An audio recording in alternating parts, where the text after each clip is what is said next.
Hello and welcome everybody. We've got Shobna along with us tonight live, and a big welcome to everybody else who's listening back to this recording.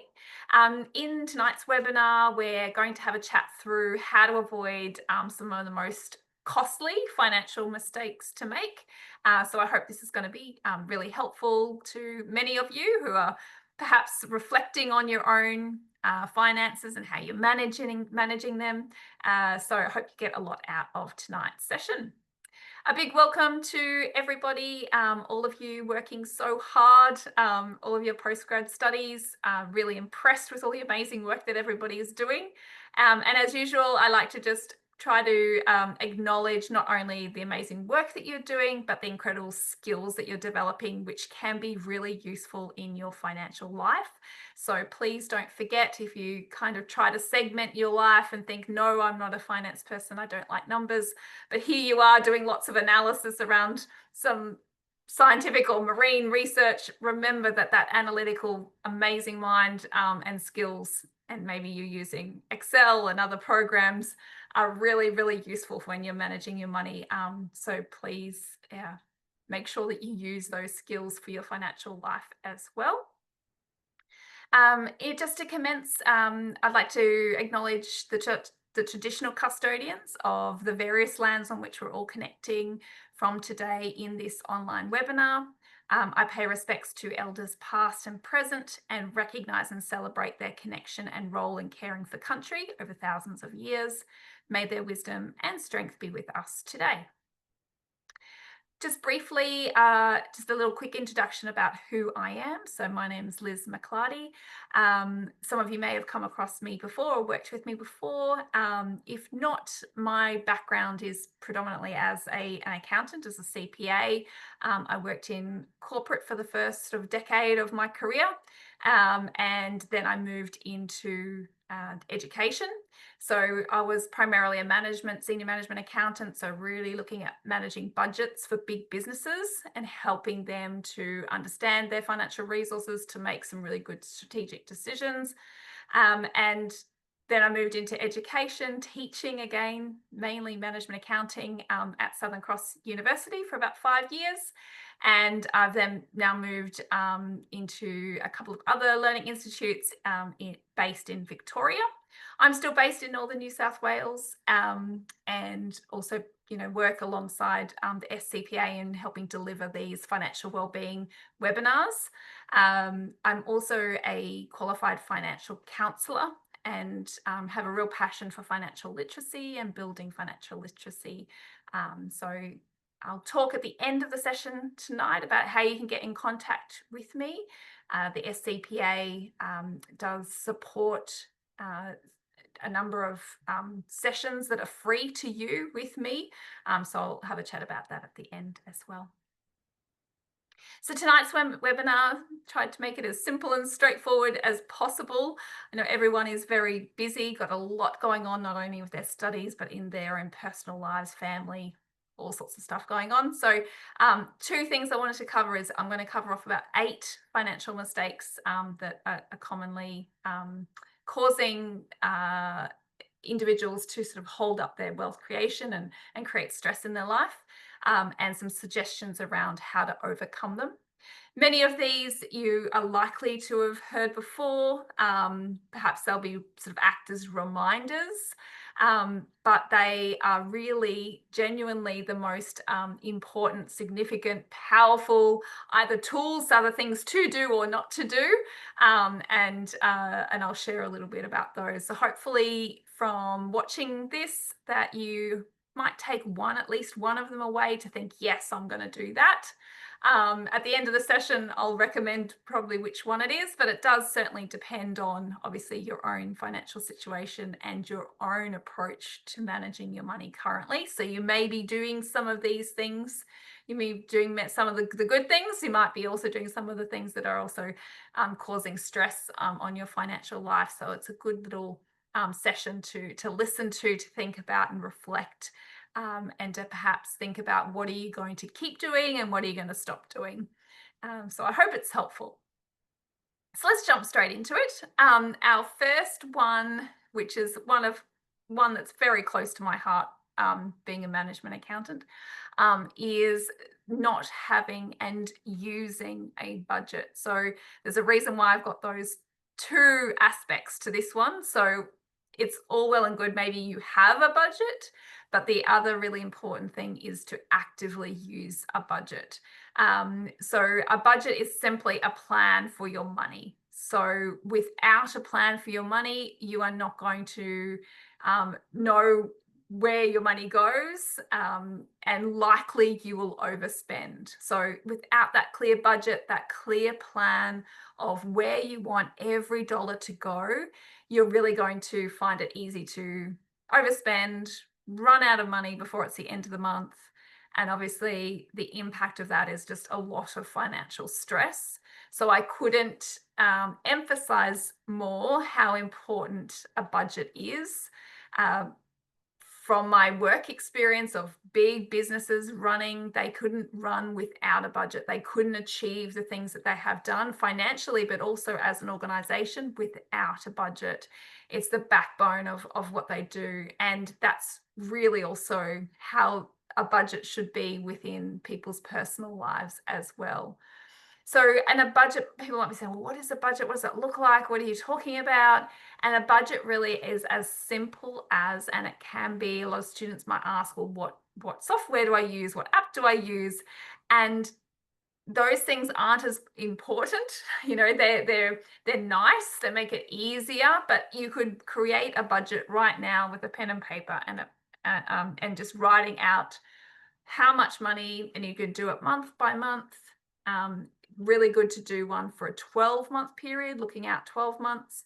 Look at how much money am I looking to come in. So start off with what's my income, and then list out all of your expenses. And that then enables you to be really clear about where is my money going, and am I overspending, or what are the limits around some of my spending. So really, really important. So create a monthly budget so it accounts for all of your income and all of your expenses. Detail everything. Really useful to go back and look at some of your bank statements over the last 12 months. Run a report. Can take a little bit of time this first time round to get an idea of what that budget is. But to also remember, sometimes people think, okay, I've done my budget. Yep, I'm done. That's good. I hope I don't have to do that ever again. The big part of it, the big timely part of it, doesn't have to be done again, but you're going to continually use that budget. And that's the second part of that sentence of this first tip, that's really important, is about using it. So it's a living, breathing. So you'll have adjustments to that budget. Your income might change for some reason. So you might change jobs. So you need to adjust that income figure, which will then mean that you need to look at, okay, so then how much money have I got? Has it gone up or down? You know, have I got extras for this or not? So you've got these moving levers that you need to keep. So having a budget in a form that allows you the flexibility to update it is really useful. I personally just use Excel, or you can use Google Sheets. You don't need any complicated formulas. Keep it as simple as possible, but as flexible as possible. If you do like having apps, yeah, check out any of the apps, but I would really encourage free apps. You don't want to be spending money on it for that to become a line item in your budget. And I would be discouraging any sort of connections as well to bank accounts as well, but you'd want to investigate that. A lot of your banking apps, if it's online or on your phone, they also have a lot of budgeting and categorization functions now as well, which are free. So check those out. But I would say, if you haven't got a budget, don't spend too much time looking into those things first up. Just grab a spreadsheet and work out where your money is actually going. So how much are you earning? What are all your expenses? And then you can start setting goals, and that when people work through that budget for the first time, they'll either see, oh my goodness, they can see where they're overspending. And it's different for everybody. You know, we've all got different things that we sort of fritter money away to. And it's not until you see it all on that one page that helps you to really see how big impact that is making to your financial life. Most people can sort of make adjustment for a couple of $1,000s just by preparing a budget. So that would probably be my number one thing for everyone to do if they haven't done it already. So please, most important wealth building tool is your budget. So you take that driver's seat and decide where is your money going to go. Really, really important. Okay, our next financial mistake is overspending. And this is something that you wouldn't do if you had a budget, although sometimes you can have a budget and then it's thinking about what are some of the mechanisms you can set up for yourself to make sure that you stick to it. So overspending,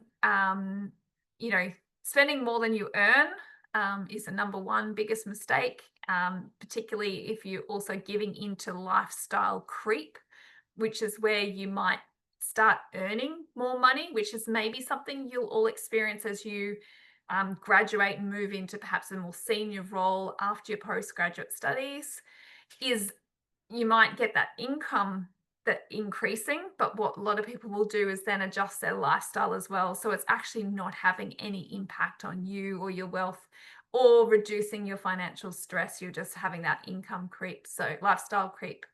So really important to never spend more than you earn, but where possible to not give in to lifestyle creep and keep your income just as it was like you're at students now.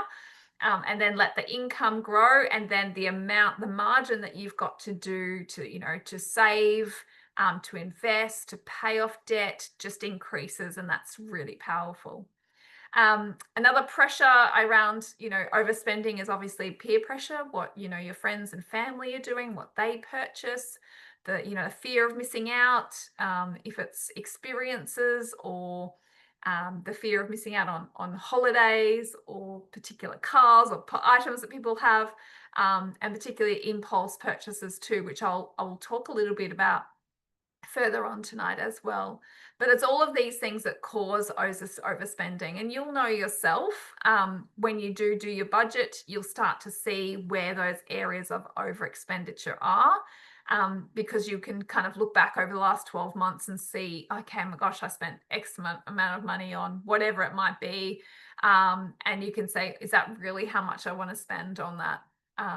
So it's all of those non-essential items like eating out, entertainment, online shopping, all of those things that aren't essential, that really sort of creep up on you as well, particularly those little things that just add up. I was with a student the other week, and it was all of the, all of your Netflix, Stan, all of those subscriptions that are really don't seem like a lot of money at the time, but you can end up with 5 or 6 of them, and that's thousands. You can just go, no, I'm just going to have this one particular one, and just need to put some boundaries around it, particularly if there are things that that are a little bit harder to stop yourself. We've all got those things. If it's, eating out, or if it's a particular thing that you like to purchase, giving yourself some restrictions or boundaries might be a more positive word. And you can do that in lots of different ways. For example, just using cash to say, maybe it's, even as simple as the grocery store, like going and you think, you might often shop when you're hungry and you want to have a really nice meal, and you just find that you're overspending, and every time you think, damn it, I need to try and not do that.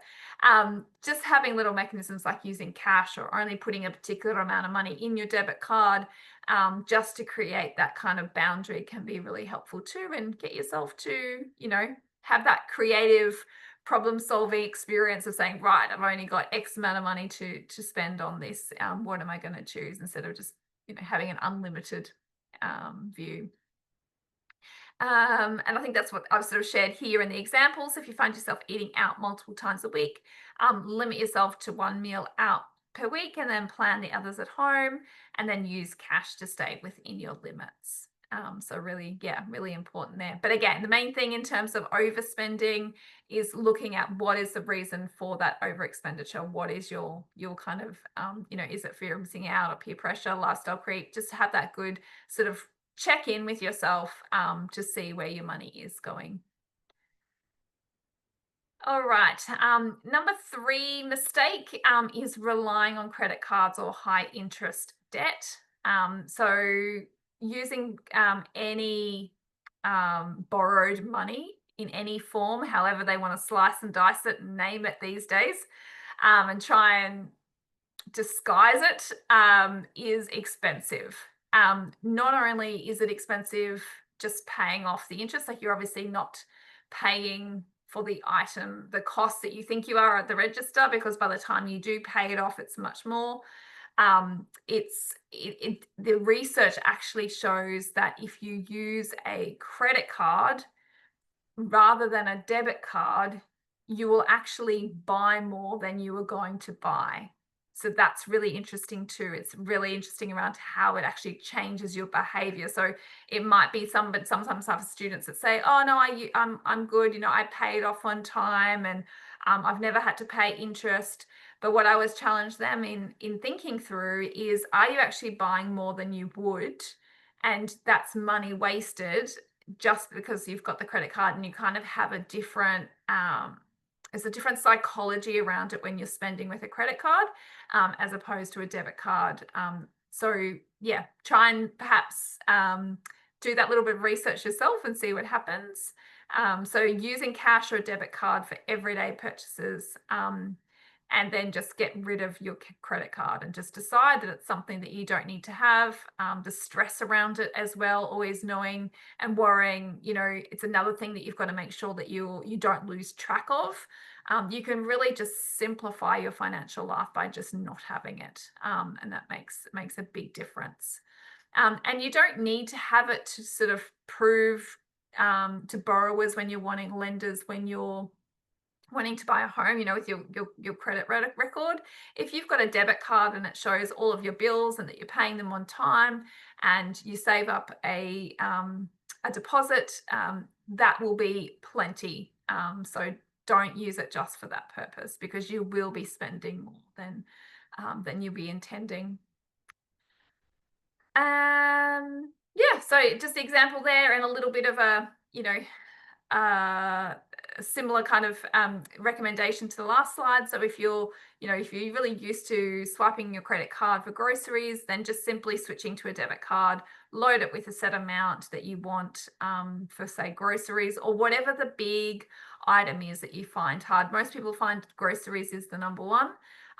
It's usually a bigger amount, but you might have 2 debit cards, maybe one for your groceries and one for eating out, if that's the thing that you want to try and contain a little bit and save money on. That can be really helpful. Or you can use cash, just to get yourself back into a better rhythm of spending the appropriate amount. So that can be really helpful. All right, our fourth costly mistake here is not saving for emergencies. So really important to have some emergency money available to you, even if you're in credit card debt or high interest consumer debt.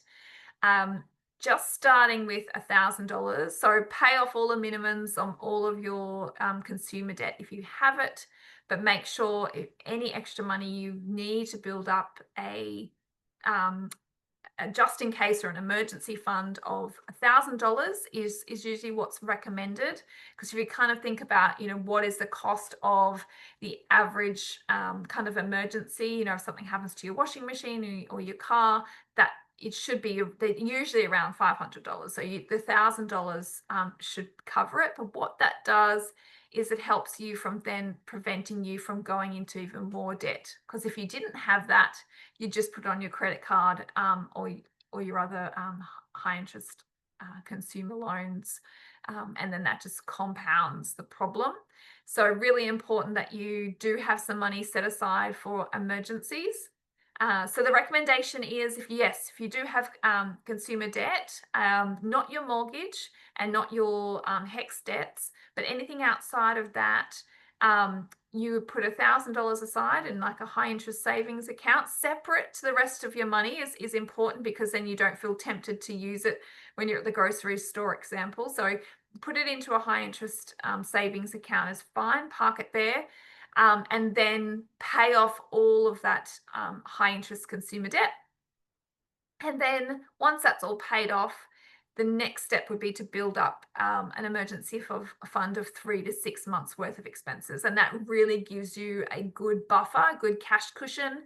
If you do then come into any other emergencies, it's a really good financial hygiene item to have. So you can, once you've done your budget and you can work out how much margin or extra money that you've got once you've paid off all your bills and you've decided, how much you're going to be spending on things, setting up an automatic transfer to build up that emergency fund is really helpful. So you can just do that in your internet banking. So set up, even a transfer of $10 a week into a separate savings account, and then that can, really build up to make sure that you've got that buffer.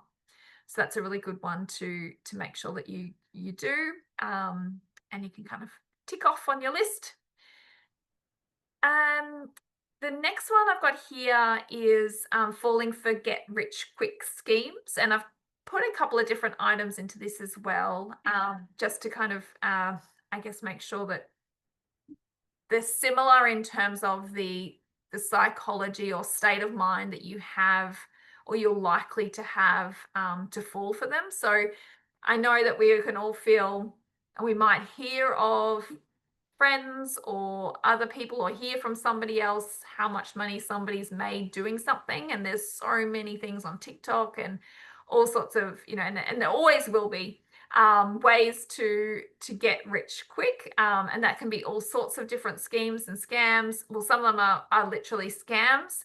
Some of them are also, investing in things like Bitcoin, and this is going to continue. So there's always different investments that are promising fast returns for little effort. So what I would suggest is making sure that you're focusing on your long-term financial goals.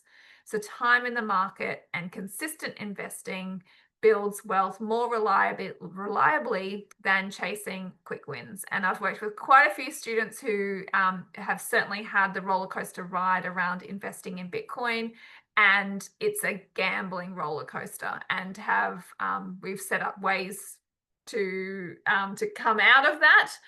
Some made some money, but also lost a lot of money, but would not recommend it. So really, although it sounds, and I know my picture here of this snail looks boring, but boring is good. Slow and steady, consistent. Verify your sources as well, and make sure you really research thoroughly with any particular schemes that you might come across. And be skeptical. If it seems too easy or profitable, well, it's likely to be a scam. And make sure you're always protecting your personal and financial information along the way too, because you don't be giving away that information without verifying the sources and knowing the credibility of what you're investing in.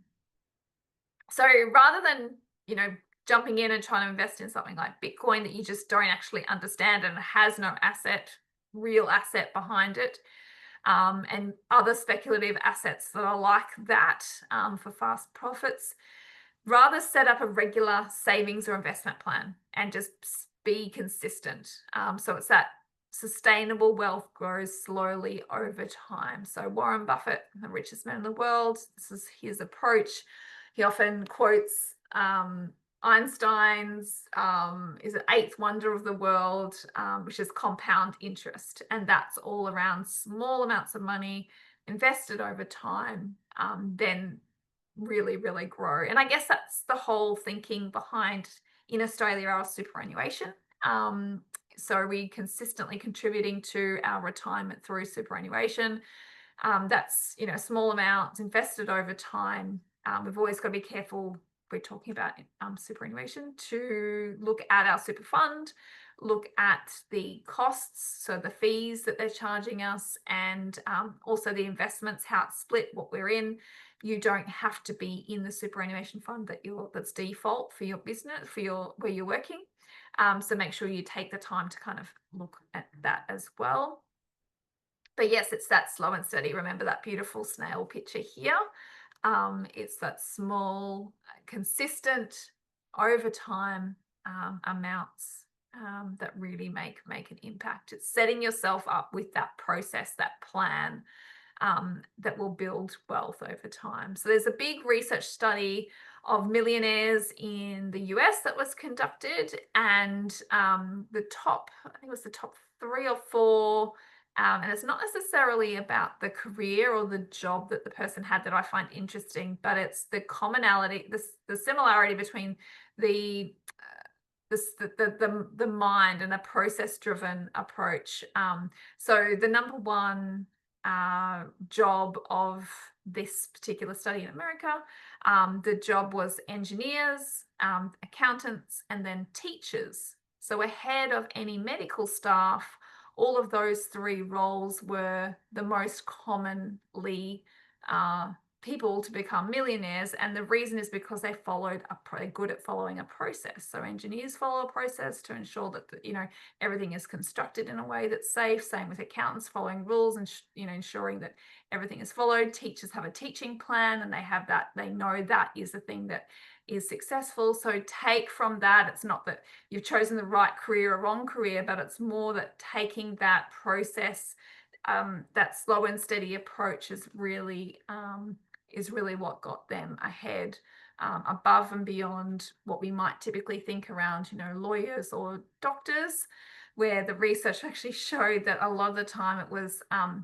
the lifestyle creep, but also the fear of missing out or keeping up with the Joneses that was more challenging for those in those careers. So it's just something to be mindful as well. Just think that through. So hope that's helpful. Okay, number 6, ignoring tax obligations. Really big financial mistake to make. So please don't ignore your tax obligations. Really important. Make sure that you pay all of your tax, and this should be happening automatically if you're earning a salary. If you have your own business, make sure that you're doing your quarterly PAYG withholding. So you're making sure that you're withholding tax, or you're paying your BAS, all of those things. So make sure that you do that to ensure that you don't incur any fines or penalties, or put yourself under any unnecessary financial strain at the end of the financial year. So better to budget again for that.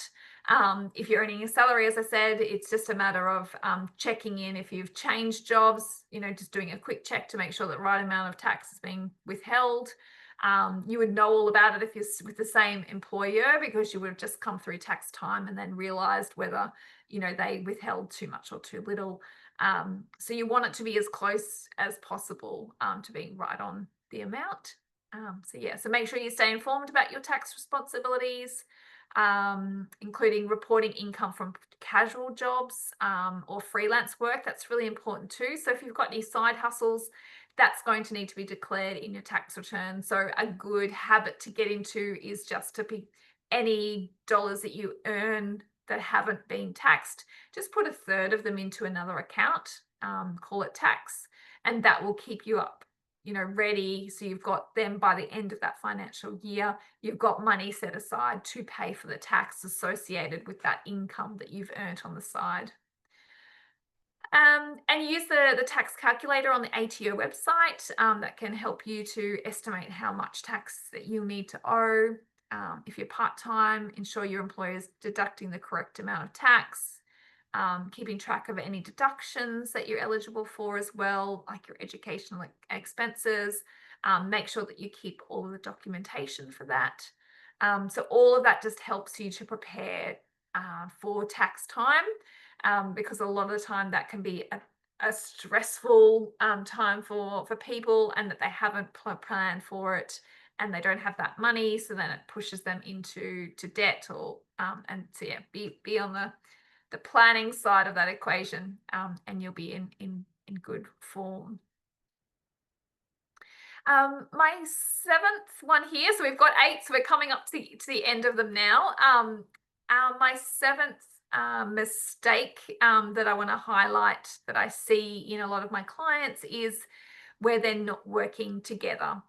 So these are for people who are married, that are not sharing their financial planning together or not budgeting together. So this is, one of those really great opportunities to improve your financial situation is by working together. So important that you are not making your financial decisions in isolation. It's not only for, the dollars and cents of side of it and building wealth, but it's also the emotional psychological strain as well. So if one person in the partnership is taking on all of the financial decisions, that's particularly stressful. So it's making sure, and it may not be that you both are the detailed people and prepare the budget. It's great if one person does and they're the numbers person, so you can have those figures to then come together and look at together and decide and make decisions together about, how much do we want to spend on this? How much do we want to put aside for, a new car or a holiday? So it really helps you to firstly not feel like you're ever making the decision in isolation. It also helps, that there's no misunderstandings, poor choices or missed opportunities. So obviously two minds coming together to make those decisions is going to be better. So yes, collaborate with your partner, ask for advice also if there are particular things that you're not sure about or neither of you feel like you've got all the expertise that you need. Maybe somebody might just be able to come in and help with something particular. Yes, bring in trusted mentors or peers or family members if that's comfortable for both of you. But working together is going to really help you strengthen your financial decisions and your wealth building capability. So discuss budgets and savings, all major purchases with your partner. If you're unsure about investments of debt, yes, consult a financial advisor, join a financial literacy group, and shared decision making helps avoid costly mistakes as well.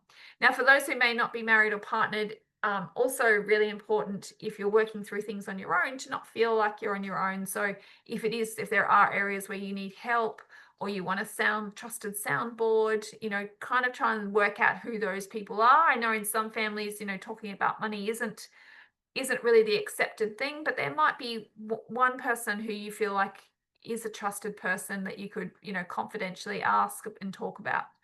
Or it might be a friend. And if not, seeking out who that person could be, that advisor, is really helpful. So I think a lot of people in there, that they feel the stress of finances because it can feel isolating. They feel like this is just me. You don't actually ever see the full picture for anybody else. We start to make comparisons, but we never have all the information. So much better to kind of just stick to what is your particular situation in detail, looking at that, and if you need help, getting someone just to reflect on it with you, or look at where there might be opportunities for you to save money, or if you're working through a particular situation where you're comparing different financial products, maybe you're looking at different mortgages or you're looking at different saving products or investments, to have somebody to talk that through with is really important. But trying to do it all on your own is not a good idea. Now, my last and final one, which I does link back to the earlier mistake of overspending, is impulsive decisions. So not all impulsive decisions are necessarily mean that you're overspending, but they can. What can happen, obviously with an impulsive, the definition of one is that you're making an unplanned purchase or investment that can lead to regret or financial instability. So make sure that you come up with a decision-making process that includes a waiting period and a careful sort of evaluation time before making a significant purchase or financial commitment. With a lot of the big ones, sometimes that's built in within the contracts that you might be signing. But it can be even, just giving yourself a 24-hour rule can be really helpful. So even if there's like maybe there's a new tech gadget or maybe a particular accessory or something for your house, And it's, it's marketing is so convincing, and particularly our peers and everybody else, and it may be something that somebody else has and you really want it. Just applying that 24-hour rule can be really helpful in that space. So, even if it's an online shop, perhaps putting it into your cart, and just giving yourself the 24 hours to reflect and think about it and come back. And depending on how much it is and maybe how much you've worked out for yourself or, within your family, you might have a system that you might come up with around a dollar amount that you can spend, and not worry about it, because we don't want to be too stressed and getting into all the detail all the time. But for a particular limit, it might be things over $300 or whatever it would be for you, that you need to, to kind of have that time to reflect on it. So it's that pause that's really powerful, because it's going to allow you to then assess whether the purchase is really necessary, if it does fit within your budget. You can go back and look at it and see, is this, do I need to trade something off if I really want this? What do I need to, spend less of? And maybe that's completely doable, and you decide that that's the way you want to go. But giving yourself that time to think it through, you'll make much better decisions. And you can obviously, along with your budget, set some priorities and financial goals that you want to achieve as well. And that can sometimes help guide some of those decisions as well. Because a lot of the time, if we're deciding to purchase something, we might be needing to take money away from doing something else, which might mean that we might just achieve that goal, might take us a bit longer. So so that's another really important one. Just maybe do the 24-hour rule, and give yourself that bit of space for some big decisions. Because even though those really convincing salespeople say, well, it's not going to be here tomorrow, this is a special sale just on today, it's likely it'll be there tomorrow. And even if it wasn't, and you came up and you said, would you honor that sale from yesterday? They're likely to say yes, because they want the sale. So they'll try and push you into it. And as they push and push and push, that's a really good signal to you to say, okay, I'm going to step back, and I've got a 24-hour rule, so I'm going to come back and think about this. So 8 different things. I hope that that's been helpful. We're going to share these slides with you, so you can look back on them, and perhaps even, if you've got your own sort of, maybe you have a little financial journal or something that you work through, you might want to list these out and think about whether you do these or not. And maybe make some notes of what it might influence in terms of what you're thinking you're going to do going forward. I'm hoping everybody, although I don't know if I really sold the budget story, but that's probably my number one recommendation, is to create a budget. The biggest hurdle for most people is that it takes time, that first budget, to prepare. And I'm more than happy to help you with that. We haven't got any questions tonight, so I'll just jump straight into how you can get in touch with me. So that's particularly a great activity if you feel like it's something that you do have a bit of a resistance towards, and having somebody to help you alongside as you prepare it, happy to do that. So as I said at the beginning of tonight's session, the SCPA provide one-on-one sessions, support. So you have those for free. You can access me, and you can have 6 of those each as students. So please reach out if that's something that would be helpful to you, so we can develop a budget, and set some sort of financial goals, and look at, I guess it's really about helping you to pull that together to see how simple and easy it is. And then once you've got that information, you can see how powerful that is as well, which is really fun for me to do. We can then also help you to sort of set a personalized and sort of practical plan to reducing any debt that you might have as well. So that budget is always the first step, so we can see, what are we working with here, and then where can we free up, if you've got a goal to pay off all your debt within the next 12 months, okay, how much is that, where can we get that money from, what might you need to reduce, and we can always work through that together. So to do that, get in touch with the SCPA via the email below, so skills@scpa.net.au to book your session, and I'll look forward to hearing from you. So that's bringing me to the end of tonight. Nice to see you, Shobna. I didn't even see your comments. Beautiful. Thank you for adding those in. You've only got a debit card. Super excited to hear that. So that's amazing. I'm just doing a little love heart on that. And you do the 24-hour rule with your online groceries. Amazing. So you've got some really great financial habits there. So happy to hear those. And for those listening back as well, there may be just a little bit of delay. The SCPA has just had a bit of change in people available to help. So there may be a little bit of a delay in the recording getting put up to the YouTube channel, but we'll be sending out the slides. And of course, you can get in contact with me at any time. So I'll look forward to working with you. And it's lovely to have you here, Shobna, and we might catch up again in the future. I think there's 2 more webinars for this year. Oh, good. Sorry, I think I interrupted you. Well, thank you. Yeah, that'll be great. The next 2 webinars. Yes. Yeah. Always really enjoy your sessions. Oh, thank you. Amazing. Thank you. And it's lovely to have you. And I'm so, pleased to hear what you're doing already. You're definitely on the right track, which is fabulous. And I look forward to anybody else who wants to come along to the sessions live. But yes, please get in contact if you'd like to connect with me one-on-one. But that brings us to the end of the session. So thank you very much. And I hope you have a lovely evening, Shobna. Okay, thank you, Liz. And Thank I'll you. talk to you later. Yeah. I'll set up some sessions with you. I definitely need them with my mortgage. Okay, cool. Yes. No, sounds great. I love that. See. So I'll stop recording now.